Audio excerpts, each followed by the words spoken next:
pessoal? Vamos lá, né? Retomando aqui a nossa aulinha.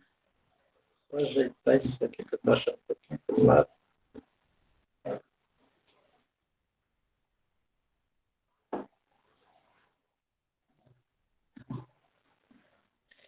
Bom, o que a gente vai ver na aula de hoje? Tá? Nós vamos ver... vamos só finalizar a parte de equações diferenciais, né? A parte de equação de Schrödinger, tá? E hoje a gente vai ver um exemplo de uma equação que a gente não pode resolver, tá? Que a gente não consegue resolver, tá? Então, eu só quero mostrar esse exemplo para a gente ter uma ideia, né, de até onde vai o que a gente aprendeu, tá? Existem técnicas de como resolver, vou falar rudimentarmente como é que se resolveria, mas eu não vou resolver porque precisaria de uma disciplina só voltada para resolver equações diferenciais para a gente ver a solução de todos os casos mais complicados, tá? Então vamos lá, só relembrando tudo aqui, né? Equação de igual. Certo? Provavelmente não está escrito correto, né? Porque senão é difícil escrever.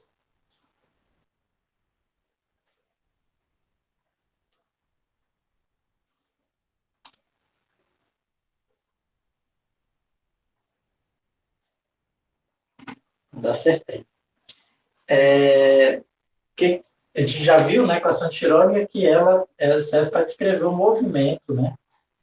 O movimento do elétron na mecânica quântica, tá? A equação era essa aqui, certo? Essa aqui, na verdade, é para a gente achar o que a gente chama dos estados estacionários, certo? E a gente já resolveu para vários casos, né? Resolvemos para o potencial, que a gente chama, né? Uma barreira de potencial, aliás, um elétron confinado aqui numa caixa, né? Certo? O elétron só pode se mover aqui, tudo bem?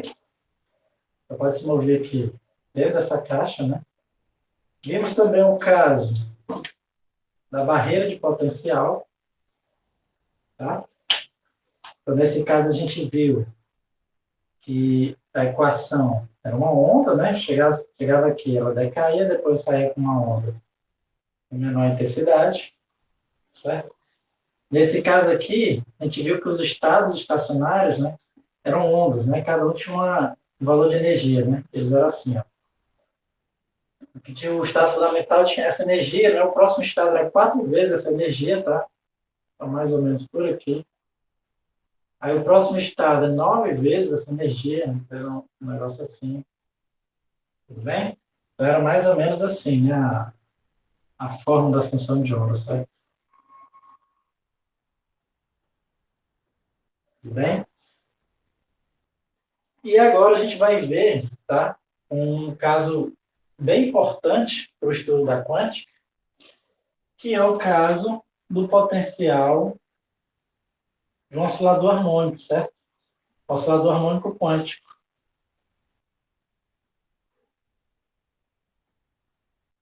Harmônico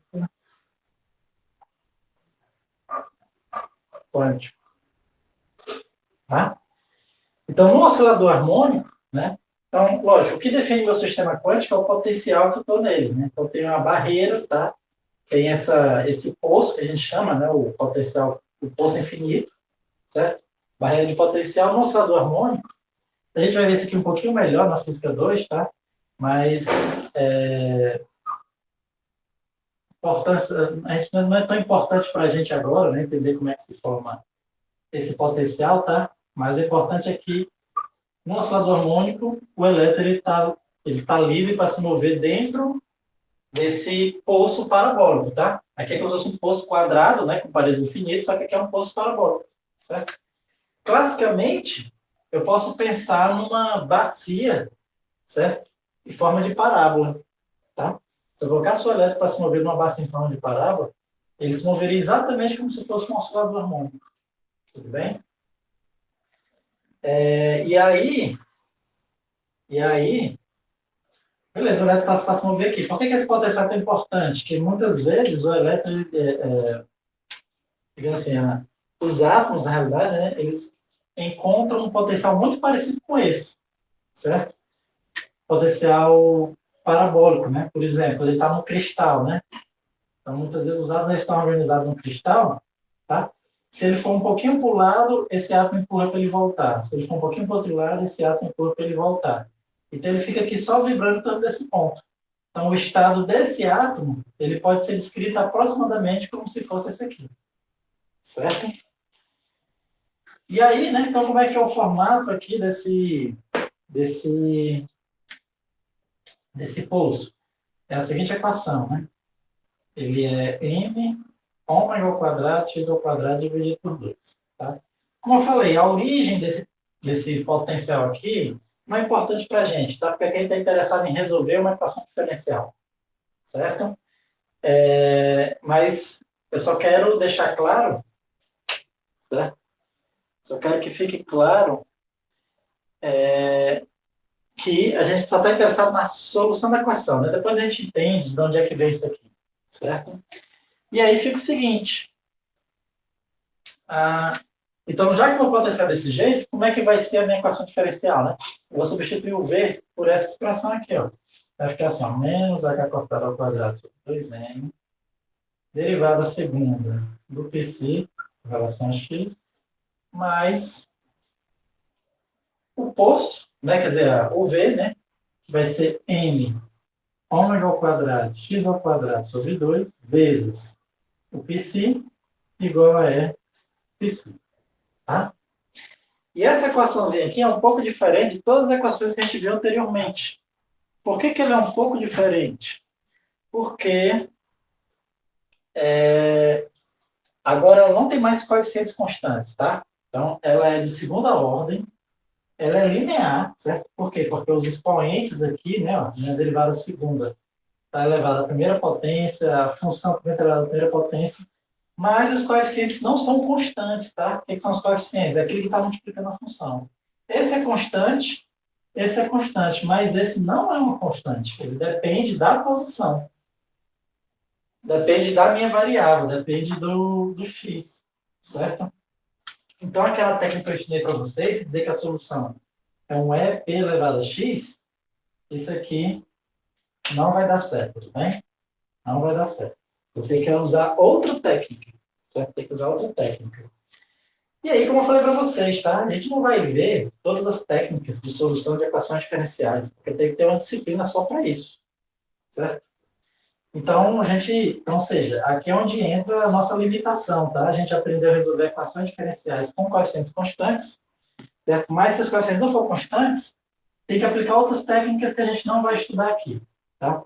Só para vocês terem ideia de quanto é complicado, eu vou só falar mais ou menos como é que acho, não vou achar aqui, porque os cálculos são grandes, bem maiores do que da aula passada, por exemplo. Da aula passada já foi muito cálculo, né? Mas, basicamente, qual é a ideia? Vocês lembram que a gente estudou séries, né? Série de Taylor, né? Então, basicamente, a ideia aqui é você supor que a sua função ela pode ser escrita como uma série de Taylor, certo? Aqui é um AN, x elevado a n de 0 a infinito. Então, você chuta a sua solução desse formato aqui, certo? Acha a derivada segunda, né? Substitui na equação e acha uma relação, né? Acha uma equação para os ANs. Quando você acha a equação para os ANs, então você achou a sua solução em termos desses coeficientes. Tá bom? Aqui não vou fazer, lógico. Tá? Muito complicado, certo? Mas eu vou só discutir um pouquinho os resultados, né? Que os resultados são interessantes. Certo? Então, o que acontece? Quando você faz todo esse procedimento, né, você acaba achando a solução, tá? A solução, ela tem esse formato aqui, ó. Só escrever para vocês, que eu vou pescar porque ela não dá para saber decorar de cabeça. Ela vai ter esse formato aqui. Então, aliás, Lembra que, deixa eu primeiro botar a energia. Lembra que, da mesma forma que no poço quadrado, certo? Aqui a energia é quantizada, tudo bem? Então, só existem certos valores de energia, tudo bem? Então, deixa eu colocar esses planos que seja aqui, nessas direções aí, certo? Nessas posições, certo? A minha energia, ela é quantizada, né? Como eu sempre falo, daí onde vem quântica, tem um quântico, tá? E aí fica o seguinte, então, a minha energia no oscilador harmônico, certo? Ela é dada exatamente por essa equaçãozinha aqui. Ela é H cortado ômega N mais 1 meio. Certo? H cortado ômega N mais 1 meio. Ou seja, então para N igual a 1, vou ter que a minha energia vai ser 1 mais 1 meio, né? 3 meios de H cortado ômega. Certo? Para N igual a 2, vai ser sempre aumentando mais um H cortado ômega, certo? Dá 5 meios de H cortado ômega, certo? A diferença entre dois níveis de energia é sempre H cortado ômega, tá? Então, a diferença aqui entre dois níveis de energia é H cortado ômega, certo? Porque esse ômega, ele vem lá do potencial, tá? O ômega, quanto maior o ômega, mais aberto é esse meu potencial, certo? E o H cortado é a constante de Planck dividido por 2π. Certo? Então, assim, só tem energia quantizada, tá? E como é que é o estado relativo a qualquer energia, a qualquer uma dessas energias?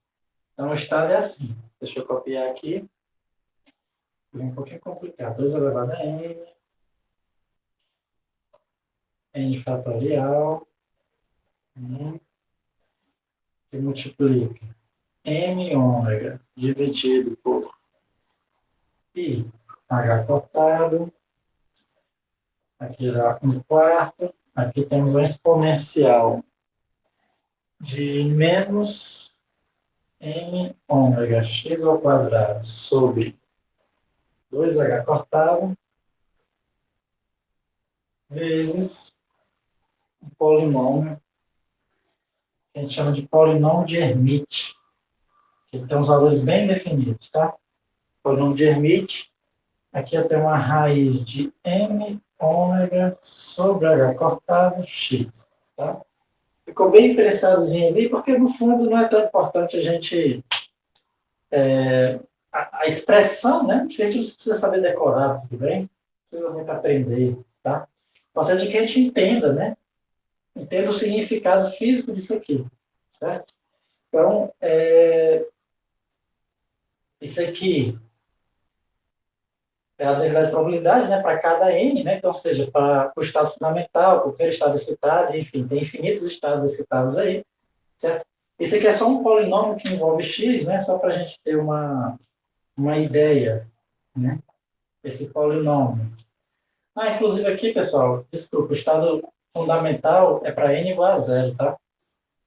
Então, é 1 meio, que tem um estado fundamental n igual a 0. N igual a 1 é o primeiro estado excitado, que é 3, depois 5 meios e assim vai, certo? Só para a gente ter uma ideia aqui dos polinômios de Hermite,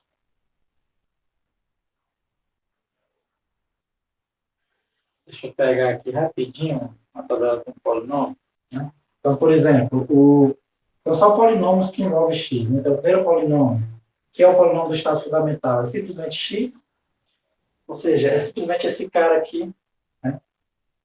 Aliás, do estado fundamental, o zero, esse polinômio é 1, tá? Então, o estado fundamental, isso aqui é igual a 1. O primeiro estado excitado é simplesmente x. O segundo estado excitado é x ao quadrado menos 1. Certo?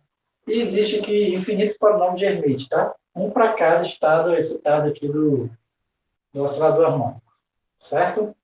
Então, a gente consegue achar essa expressão, né? Então, como eu falei, o que é isso aqui? Ela vai me dar, né, a densidade de probabilidade, tudo bem? Se eu for desenhar ela aqui, ela é bem parecida com aqueles estados do poço quadrado, tá? A diferença é que do poço quadrado, ele zera naquela barreira infinita. Aqui não, né? Ó, a densidade, ela é assim, ó. Aqui ela vai tendendo para zero, mas nunca é zero. Aí vai aumentando, aí diminui e tende para zero no infinito, tá? Mas ela nunca é zero, tá? Isso também, está relacionado com o que a gente viu na aula de ontem, né? Que é o tunelamento quântico, né? Eu consigo achar elétrons em regiões onde ele classicamente é proibido, tá? O segundo estado é bem parecido com esse aqui, ó. Bem parecido com o do quadrado também, né? Como é que ele era? Ele tinha mais um negócio assim, ó. E aqui vai tendendo a zero no infinito, certo? Essas funções que eu estou desenhando é exatamente essas aqui, ó. É o que é dado por essas equações, certo? O terceiro estado, ele é assim, ó.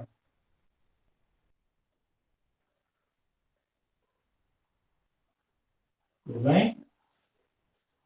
E assim vai. E tem um quarto estado, né? O quarto estado é você tem duas ondas dessas assim, né? Um do lado esquerdo, outro do lado direito, e aí vai tendendo a zero no infinito. E assim vai, certo? Então, a gente não vai chegar a fazer esse cálculo, tá? Deixando bem claro. Por que que a gente não consegue achar esse resultado? Porque aqui não é um coeficiente constante, tá? Então a gente teria que usar outra técnica, né? Outra técnica de solução da equação diferencial que a gente não vai estudar aqui. Tudo bem? Então é isso, né? Então, o mais importante, né, dessas coisas que a gente viu na solução de equações diferenciais é a gente entender, né? A gente saber resolver, certo? O que eu ensinei, tá? E, e saber identificar quando a gente não consegue resolver, né? Então, esse caso aqui é um caso que a gente não consegue resolver, por quê? Porque não tem coeficiente constante, certo? Assim, como eu falei, existe uma solução, tá? Existe uma técnica para a gente resolver isso aqui. Mas eu não vou ensinar para vocês porque precisaria de uma disciplina só dedicada à solução de equações diferenciais, certo? Então, quando a equação diferencial é muito complexa, não dá para a gente resolver aqui a matemática que a gente viu, né? Outro caso que é muito complexo, que não dá para a gente resolver, é o átomo de hidrogênio, né? Como eu falei para vocês, aqueles orbitais, né? Orbital S, orbital P, que tem aqueles formatos, que é uma esfera, todos aqueles negócios assim. Aquele tudo a gente consegue matematicamente, mas não dá para a gente conseguir aqui porque a matemática que a gente viu até agora, que eu ensinei para vocês, não dá para resolver, tá? Mas os técnicos tem como a gente conseguir, tudo bem? Então, assim, foi só para finalizar essa parte, né, de equações diferenciais, queria que vocês vissem isso, certo? A gente viu duas equações, né, diferenciais importantes que tem para vocês, né, que é aquela da reação química e a equação de Schrödinger, tá? São as equações diferenciais que vocês mais vão encontrar aí, certo?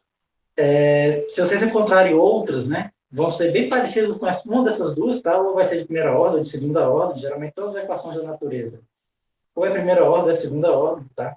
A grande maioria, quer dizer, né? Tem outras de terceira ordem, quarta ordem, mas a grande maioria é primeira e segunda ordem, certo? E agora, para a gente dar continuidade, certo, ao nosso conteúdo, nós vamos estudar a parte que é funções de mais de duas variáveis, certo? Funções de mais de duas variáveis, tudo bem? Ou no domínio ou na imagem, certo?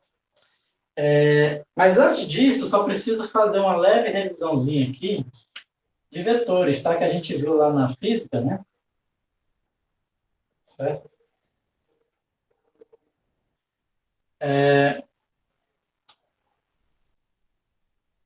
Mas vou só relembrar como é que a gente, quer dizer, eu vou só ver aqui, só adequar a notação para o cálculo, tá? Notação que a gente encontra nos livros, certo? E vou fazer um paralelo, tá? Então, assim, tudo que a gente viu vetores lá na física, eu vou repetir aqui, só que eu vou usar agora a notação que a gente usa na matemática, tá? Então, a primeira coisa, a gente diz que o vetor, ele é um elemento de Rn. Por que é Rn? Né? Porque a gente diz o seguinte, quando você tem só um número, tá? Só um número, 3, a gente diz que esse número, ele é o quê? Ele é um número que pertence aos reais, tá? Podia ser 3,5, né? Ele pertence aos reais, tá? Pi pertence aos reais, tudo bem? Então, você tem só um número, ele pertence ao conjunto dos reais. Qual é o conjunto dos RNs, né? O conjunto dos RNs é exatamente N números reais, tá? N números reais, que a gente associa eles no que a gente chama de uma N-upla, tá? Então, poderia ser, sim, esse N é um número qualquer, tá? Então, por exemplo, se fosse o R2, então seria 3,2, tá? Isso aqui a gente chama de uma dupla. Se fosse um R3, seria π menos 5, 2 terços. Exemplo, né? São 3 reais, certo? Esse aqui é um real, esse aqui é um real, esse aqui é um real. Só que são 3 reais, então, ou seja, é uma tripla. Se fosse um R4, né? Seria 4 números reais. 1, 1, 1, 1. Tudo bem? Então, quando a gente falar RN, tá?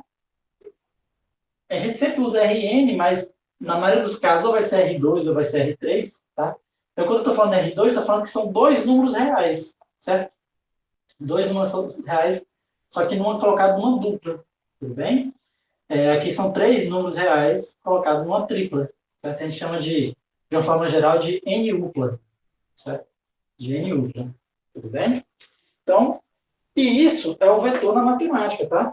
É uma N-upla. Aqueles vetores que a gente viu na física, certo? Aqui na matemática, eles são N-upla. Sendo que as relações, certo? Matemáticas são exatamente as mesmas, tudo bom? Então, tudo que a gente viu lá como sendo as coordenadas, né, de um vetor lá na física, tudo dá certo aqui na matemática também. Todas as relações, tá? Tudo que a gente estudou é válido aqui. Qual é a grande diferença? A grande diferença é a seguinte, que um vetor lá na física, a gente diz assim, né, ó, a gente diz que era um AX, né, vezes o vetor Y, mais um AY, vezes o vetor J, mais um AZ, vezes o vetor K, né? Só que na matemática a gente não escreve assim, AXI, AYJ, AZ. Até pode, na realidade, né? Mas na matemática a gente escreve isso aqui em termos de uma N-upla. Então seria AX, AY, AZ. E todas as propriedades também são verdades, né? Então, lembra que a gente tinha soma de vetores, né? Então, se o meu vetor A seja assim, meu vetor B seja assim, ó. Bx, By, Bz, né? Então, quanto é A mais B? Que é o mesmo processo. Eu somo componente a componente. AX mais BX, AY mais BY, AZ mais BZ. Aqui eu estou fazendo em R3, né? Eu estou em R3, tá? Mas se fosse em R2, só tinha duas componentes. Né? Se fosse fazer um vetor menos o outro, como é que seria? Simplesmente a diferença, né? Exatamente aquilo que a gente tinha visto lá na física 1. Certo? AZ menos BZ. Certo? Se fosse fazer um número, né? Um número vezes o vetor, como é que eu faço? Simplesmente eu pego esse número e multiplico por cada componente. Lambda vezes AX, lambda vezes AY, né? Lambda vezes AZ. Se eu quiser saber o tamanho do vetor, continua a mesma fórmula, né? Ó. É a raiz da soma dos quadrados das componentes, tá? Só o... E aqui também muda um pouco de nomenclatura, né? Na física a gente chama isso aqui de módulo do vetor, tá? Na matemática a gente chama isso aqui de norma. E aí fica dois tracinhos, a norma. Certo? Ele chama, muda o nome para norma, né? Só para dar uma generalizada, tá? Do significado disso aqui. Certo? Mas se você chamar módulo também, não está errado. Tudo bem? Então, todas aquelas operações a gente vê de novo, né? Lembra que a gente viu também o produto escalar, né? Como era que o produto escalar? Lembrando que o produto escalar, o resultado era um número, tá? Era um escalar. E eu fazia o produto de componente a componente, né? Então, fica AX vezes BX mais AY vezes BY mais AZ vezes BZ. Tá? Lembrando que o produto escalar, né, ó, ele pertence aos reais, tá? Não é a R2, nem R3, nem nada. Então, o escalar, ele pertence aos números reais, certo? E também vimos o produto vetorial, tá? Produto vetorial. E como é que a gente acha o produto vetorial? Tem que resolver esse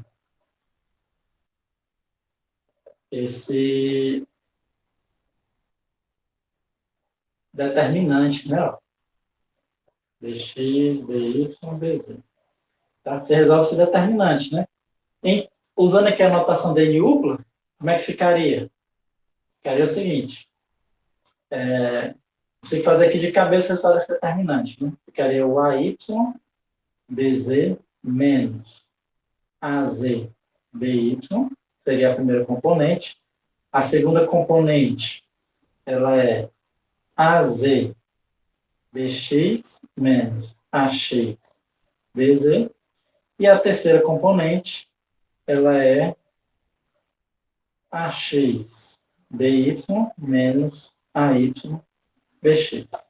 Então, em termos de N uplo, né, o vetorial seria escrito dessa forma. Tudo bem? Então, ou seja, aqui não tem nada de novo, tá? Aquela mesma coisa que a gente viu, só o que muda é a notação, né?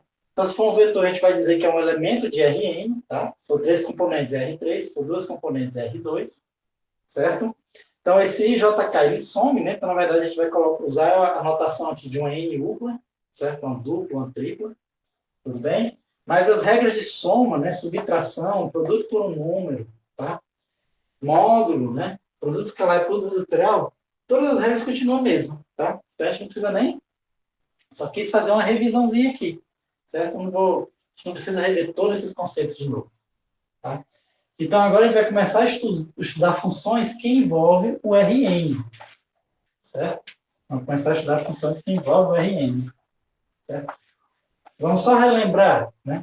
As funções que você viu lá no cálculo 1, certo? Que vocês estudaram, limite, né? Derivada, a gente estudou integral no começo dessa disciplina, né? Eram funções que a gente dizia que eram funções de R em R, tá? Por que a gente chama de R em R? Porque uma função de R em R, né, ó, em R em R, é uma função cujo a variável, né, ela é um real e o resultado é um número real também. Né? Então, todas aquelas funções que a gente estudou, né? Qualquer polinômio, x ao quadrado mais 3x menos 1, certo? É uma função de R em R. Por quê? Porque a variável que você substitui aqui, ela é um número real. E o resultado dessa função é um número real. Tá? A gente aprendeu a derivar essas funções tudinho, né? Integrar, enfim, pode ser até funções mais complexas, né? Sei lá, cosseno ao quadrado de 2x menos exponencial de x ao quadrado dividido pelo ln de x menos 4x ao quadrado mais 1. Essa função muito maluca aí. De qualquer forma, ela é uma função de R em R, tá? Minha variável pertence aos reais, certo? E o resultado da minha função também pertence aos reais, tá? Então, assim, eu podia substituir aqui o x por 1, certo? E ia ter um resultado aqui. Tudo bem? Agora, o que a gente vai fazer? A gente vai começar a estudar, primeiro, a gente vai começar a estudar, certo? Quando um desses caras aqui, ou os dois, não é simplesmente os reais, é simplesmente um Rn. Tudo bem? Então, primeiro vamos começar a estudar funções de R em Rn, tá? Lógico que quando eu falo assim R em Rn, né, na prática, basicamente esse N vai ser 2 ou 3. Na prática vai ser 2, tá? A grande maioria das vezes vai ser 2. Certo? Só que agora, o que é uma função? Uma função de R em R2, por exemplo. Tá? Então, agora o que acontece? Ó, a minha variável pertence aos reais. Então, aqui ainda é um f de x. Né? Então, vamos até chamar de mudar, a gente costuma até mudar esse nome, a gente muda para t. Certo? A minha variável pertence aos reais, tá? Só que o resultado tem que pertencer aos R2. O que é o R2? É uma dupla. Entendeu? R2 é uma dupla. Então, a minha função de t, agora, eu vou ter essas duas coordenadas aqui, dependendo de t. Né? Então, vamos pegar aqui um exemplo. Pode ser t ao quadrado e aqui cosseno de t. É só isso. É como se eu tivesse, na realidade, em vez de ter uma função só, eu tenho duas funções, tá? E eu organizo essas funções em um par ordenado, né? Essa dupla a gente chama de um par ordenado, certo? Então, aí você pode imaginar qualquer função, né, que eu coloque aqui, eu tenho uma função de R em R2, tá? E aí pode ser várias, né? Pode ser T ao quadrado. Pode, inclusive, aqui ser uma função constante, né? Ó, 5 e 13, que é uma função constante. Pode ser uma função constante só em uma das coordenadas, 5t e menos 2, enfim. Tudo isso são funções de R e R2, tá bom? Essas funções de R em R2 a gente chama de curva, tudo bem, pessoal? A gente chama de curva. Vamos entender. Isso a gente chama de curva. Quando a gente estiver estudando os gráficos, a gente vai entender por que a gente chama de uma curva. Certo? Mas toda função de R e Rn, a gente chama de curva, tá? Então, o que é uma curva? É qualquer função que seja de R em Rn, tá? Vamos pegar aqui um exemplo, né? Vamos supor que o meu F, é o exemplo do livro.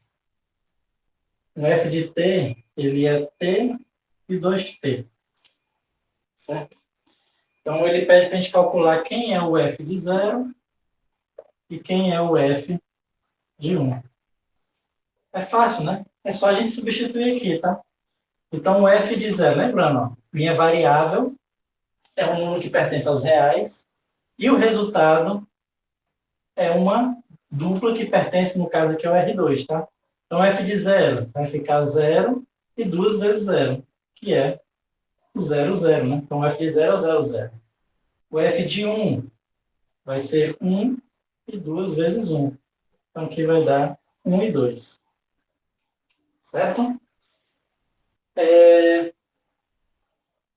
E aqui eu poderia fazer vários outros, tá? Poderia calcular o F de 2, o F de 3, enfim. Posso calcular muitos outros pontos aí, certo? Agora, vamos só entender aqui. Agora vamos entender como é que é o gráfico desses caras, certo?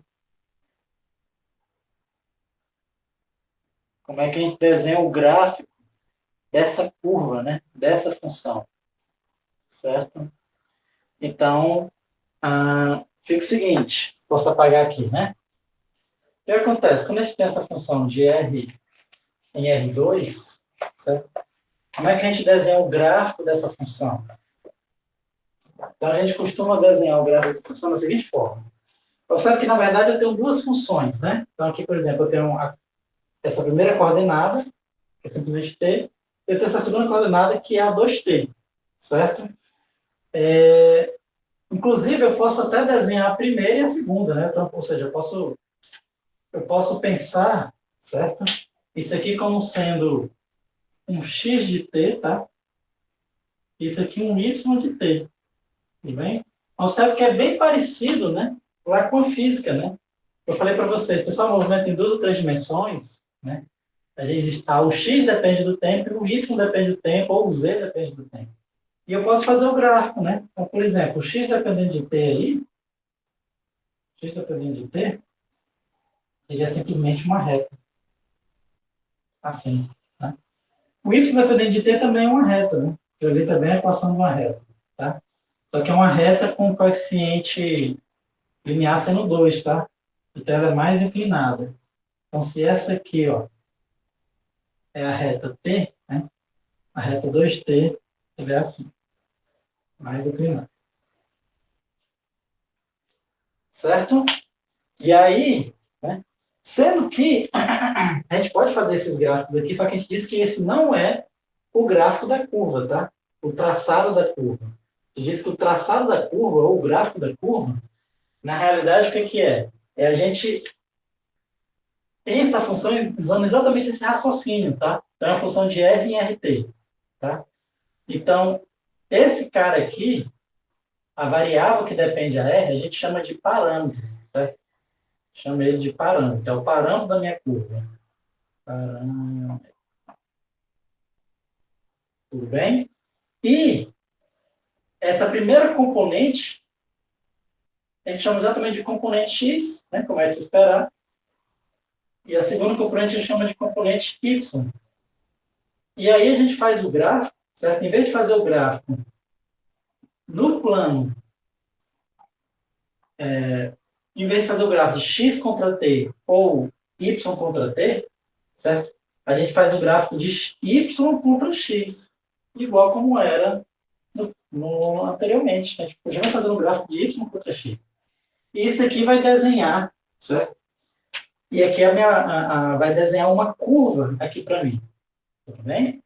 Então vamos ver alguns exemplos de umas curvas mais comuns, né? Então, essa curva aqui é uma curva bem simples, tá?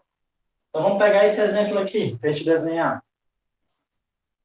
Vamos desenhar um gráfico dessa curva. Como é que é o meu x de t? Para você saber como é que é o gráfico dessa curva, certo? A melhor forma, como eu vou fazer um gráfico de x de y contra x, então a melhor forma é eu escrever x em função de y, né? Então eu sei que o meu y é igual a 2t, tá? E o meu x é igual a t. Então o que é que eu faço? Eu elimino t nessas duas equações. Então, como x é igual a t, eu posso pegar esse t e substituir por x. Então, y é igual a 2x. Então, a curva, né, desse gráfico é uma reta, tá? No gráfico de y contra x. É uma reta, um gráfico de y contra x. E é exatamente essa reta com 2, né? No coeficiente, tá? Ou seja, deu o mesmo resultado do y contra o t, certo? Aí você vai perguntar, professor, sempre vai ser assim? Não, né? Só vai ser assim quando o x for exatamente t, né? Quando o x for exatamente t, então o gráfico do y contra t é o mesmo gráfico do y contra x. Por quê? Porque x é igual a t. Bem? Mas quando você pega curvas mais complicadas, o gráfico é diferente, tá? Vou pegar aqui umas curvas mais complicadas. Vou pegar aqui um exemplo do livro.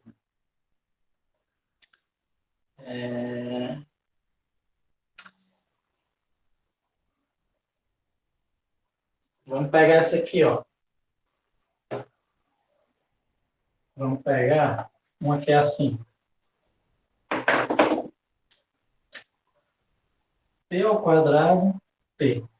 Pronto, tá aqui. Então, agora, quem é o meu y? Y é t. O meu x, t ao quadrado, tá? Então, se eu for escrever x em função de y, né?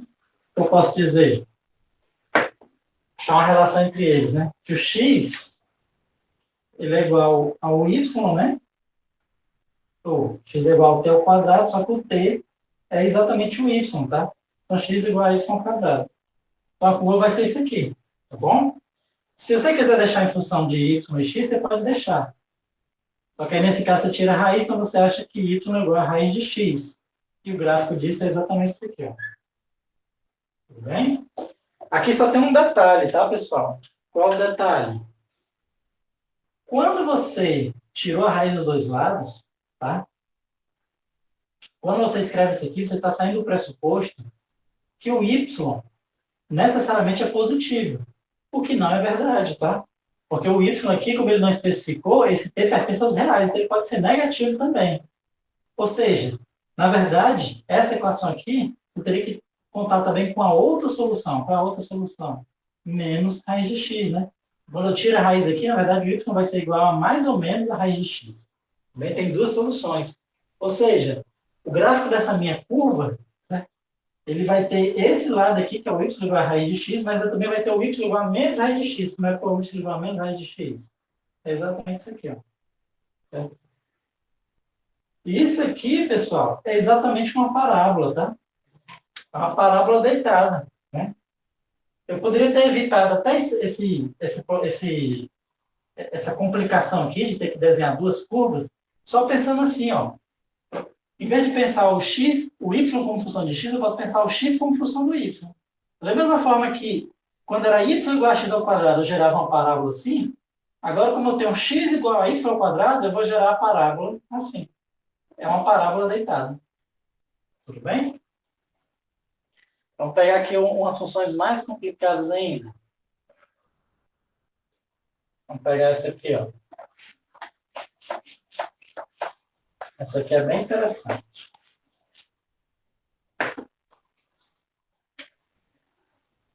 Essa é interessante porque a gente vai chegar numa equação que é muito importante para a matemática, né? Então, temos que o f de t vai ser cosseno de t e seno de t, tá? Então, quem é meu y? Meu y é o seno de t. Quem é o x? Cosseno de t. Eu tenho que achar uma relação, né, entre x e y. Tudo bem? Tem que achar uma relação entre x e y, né? Como é que eu acho a relação, né? Então, eu posso lembrar, né, daquela relação fundamental da trigonometria, né, que diz que seno ao quadrado de t mais cosseno ao quadrado de t é igual a 1. Só que seno quem é? Y. Então, y ao quadrado mais x ao quadrado é igual a 1. Tá? E isso aqui, pessoal, não sei se vocês já viram alguma vez na vida aí. Quer dizer, deve ter visto, mas não sei se vocês lembram. Mas essa equação aí é exatamente a equação de um círculo, né? Um círculo de raio 1. Certo? Na verdade, a equação de um círculo mais geral, né? Ele é assim, ó. Vou botar aqui. Uma observação. A equação de um círculo de raio R é x ao quadrado mais y ao quadrado igual a R ao quadrado, tá? Só que aqui, né, a gente comparando aqui, a gente vê que o R é 1. Então, ou seja, isso aqui é exatamente a equação de um círculo, né? Vou fazer aqui um pouco melhor. Finge que isso aqui é um círculo, tá? Não estou conseguindo fazer, não. Finge que isso aqui é um círculo. Certo? Então, ó, é um círculo de raio 1. Então, aqui é 1, que é menos 1, que é 1, que é menos 1. Ou seja, de acordo com que, certo? O t ele vai variando, tá? Se eu fosse substituindo vários valores de t, certo? Eu ia tendo pontos aqui nesse círculo, né? É só você fazer, para t igual a 0. Então, cosseno de 0 é 1, cosseno de 0 é 0. Então, eu tenho esse ponto. De acordo com que você vai subindo o t, você vai ver que ele vai percorrendo, né, esses valores. Por exemplo, bem aqui assim, é exatamente quando t for igual a π sobre 2, tá? É exatamente como se fosse o ângulo. Esse t aí, ele funciona exatamente como se fosse esse ângulozinho aqui, tá? Então, já quando você vai aumentando o t, você vai rodando aqui, né? Você vai rodando nesse círculo. E aí, naturalmente, quando você chega a 2π, você fez a volta completa. Se você for aumentando ainda mais, e aí ele vai dando outras voltas, e assim vai. E aí, quando você vai aumentando o t, você fica dando voltas aqui nesse círculo. Tudo bem? Agora, observe que a equação do xy é drasticamente da equação, né, de x contra t e y contra t, né? Se eu fosse fazer x contra t, como é que era x contra t? Era um negócio assim, ó. X é cosseno, né? Ou seja, um negócio assim. Se eu fosse fazer y contra t, era assim, né? Drasticamente diferente, né? Enquanto que a curva, né? Esse tracejado aqui, né? É a curva, a gente chama de curva, tá bom? A curva é a função, tá? Mas muitas vezes a gente, para representar o gráfico, né? O tracejado da curva, a gente chama de curva também. Então, a curva, na verdade, é um círculo. Tá bom, pessoal? Bom, e aí existem muitas outras, né? Deixa eu pegar aqui mais alguns exemplos para a gente. Certo? Vou pegar esse aqui, ó. Bem parecido com esse anterior. Só que ele é assim, ó. O f de t igual a 2 cosseno de t e seno de t. Certo? É a mesma... Bem parecido, né? Só que em vez de ser só cosseno, tem 2 cosseno, né? Ou seja, meu x é 2 cosseno de t e o meu y é o seno de t. Certo? Para eu achar a relação entre x e y, eu ainda posso usar aqui cosseno ao quadrado de t mais seno ao quadrado de t é igual a 1. Só que agora, né, quem é cosseno ao quadrado? É x sobre 2. Porque vai ficar x sobre 2 ao quadrado e o seno continua sendo isso, isso ao quadrado igual a 1. Certo? Como você pode imaginar, isso aqui é uma coisa bem parecida com a circunferência, tá? Não é exatamente a circunferência. É o quê? O gráfico desse aqui é uma elipse.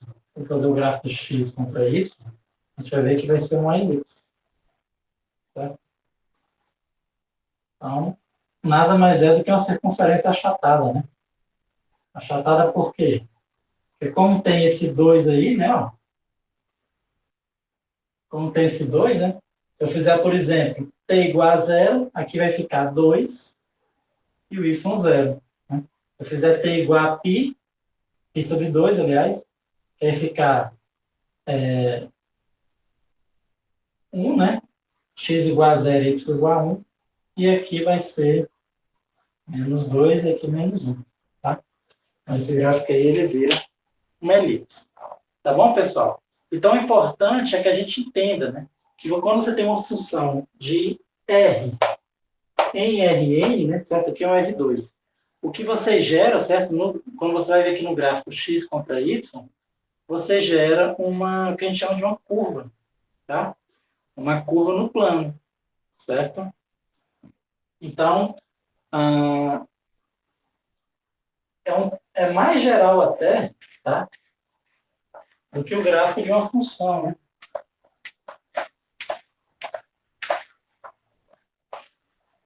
Por exemplo, você não tem nenhuma função cujo gráfico desse aqui. Por quê? Porque toda função, para um valor de x, você só pode ter um valor de y. Aqui, para um valor de x, eu tenho dois valores de y. Isso aqui não é uma função, tá? Eu não posso dizer que isso aqui é uma função. Y é função de x, não posso dizer isso. Isso aí é o que a gente chama de uma curva. Certo? É uma curva. Então, eu posso descobrir quem é essa equação de cima, essa função de cima, posso descobrir quem é essa função de baixo. É até fácil, né? É só isolar o y aqui, tá?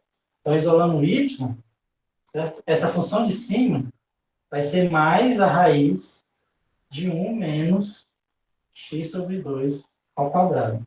E essa função de baixo é menos a raiz de 1 sobre, quer dizer, menos a raiz de 1 menos x sobre 2 ao quadrado. Tá?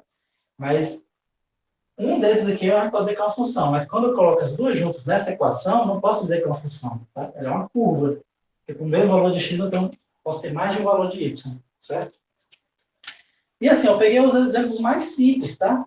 Mas uma curva pode ser qualquer tracejada aqui no plano XY, tá? Qualquer tracejada assim eu consigo, é uma curva, tá? Tudo bem? Claro que essa curva que eu desenhei, por exemplo, talvez a gente nem consiga escrever matematicamente ela. Talvez nem exista uma expressão matemática para algumas curvas, tá? Mas não existir a expressão matemática não significa dizer que ela existe. Ela existe, tá bom? Ela existe, vamos supor, desenhar isso aqui. Essa curva, ela existe, certo? Só que a gente não consegue escrever matematicamente, né? Não tem uma expressão que a gente escreva ela. Mas essa curva, ela existe. Tudo bem? Então, todo tracejado aqui no plano XY, a gente pode chamar de curva, seja o que for. Inclusive, uma função é uma curva, mas uma curva não é uma função. Tudo bem, pessoal? Alguma dúvida em relação a isso? Bom, vamos fazer o seguinte, como está dando mais ou menos 1 hora de aula, certo? A gente vai ficar por aqui, tá? E na próxima aula, a gente vai aprender a derivar, certo? Uma curva. Vamos aprender a derivar uma curva. Vamos ver o básicozinho de limite e derivada, certo? Vamos ver o básico de limite e derivada. Quer dizer, vamos ver o básico de limite e continuidade e depois já vamos aprender a derivar essa curva, tá? Derivar e integrar também, certo? Mas depois a gente fica por aqui, pessoal. Então, até na próxima aula.